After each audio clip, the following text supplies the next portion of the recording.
Our latest poll on the race for U.S. Senate shows Democrat incumbent Raphael Warnock with a 9-point lead, but that is not slowing down his Republican challenger.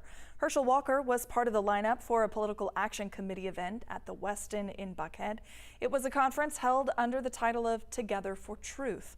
Earlier this month, we verified a claim that Walker's campaign had stopped running television ads.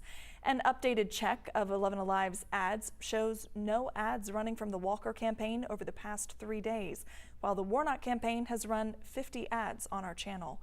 And in his remarks, Walker addressed this disparity over spending. My opponent has spent $34 million against me. Can you believe it? $34 million. I told him if he had gave me the money, I could have made myself look bad.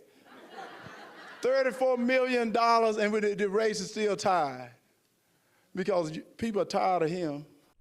We have reached out for comment from the Warnock campaign about Walker's comments, but we're still waiting for a reply. Joining me now is Chuck Todd, moderator of Meet the Press. Chuck, good morning. Good morning. Saturday, Texas Senator Ted Cruz was here in Georgia campaigning for Herschel Walker. Do you anticipate any more heavy hitters from the Republican Party will come down here before November, see if they can maybe push Walker into the end zone, if you will?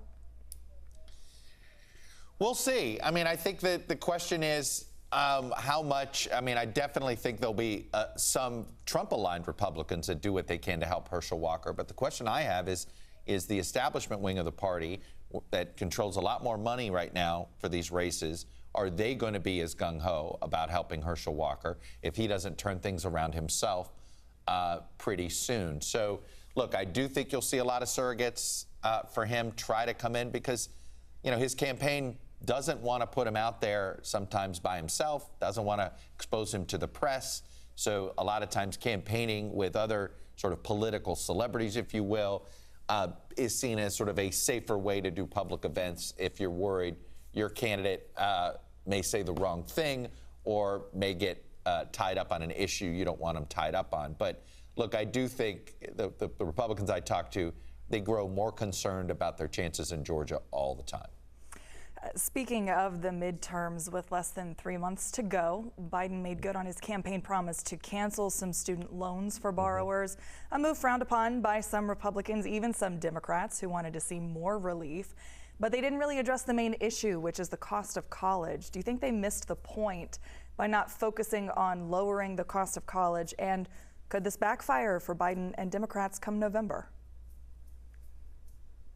Look, I don't know if it's going to backfire because we got a lot of other issues that are sort of crowding the agenda for the midterms. I mean, I think this is an issue where if you benefit, you won't forget. If you don't like it, you probably will move on to other issues. That said, I think the criticism is extraordinarily fair here. They didn't tackle the root cause at all. And I think after talking about it, and look, it's very possible what the president is trying to do, a court stops him from doing it, and it gets thrust back into both the executive and legislative branches, and they're going to have to do this via an act of Congress. So, you know, this is one of those issues that as a political observer, it frustrates me to watch the two parties not figure out some sort of bipartisan solution here, because this is a case where everybody agrees the cost is too high, the barrier is too high for too many people, and we need to figure out a different system. And look, Pell Grants and these loans are helpful, but in some ways it doesn't. The more access to money people have, it seems to only motivate the schools to raise tuition even more.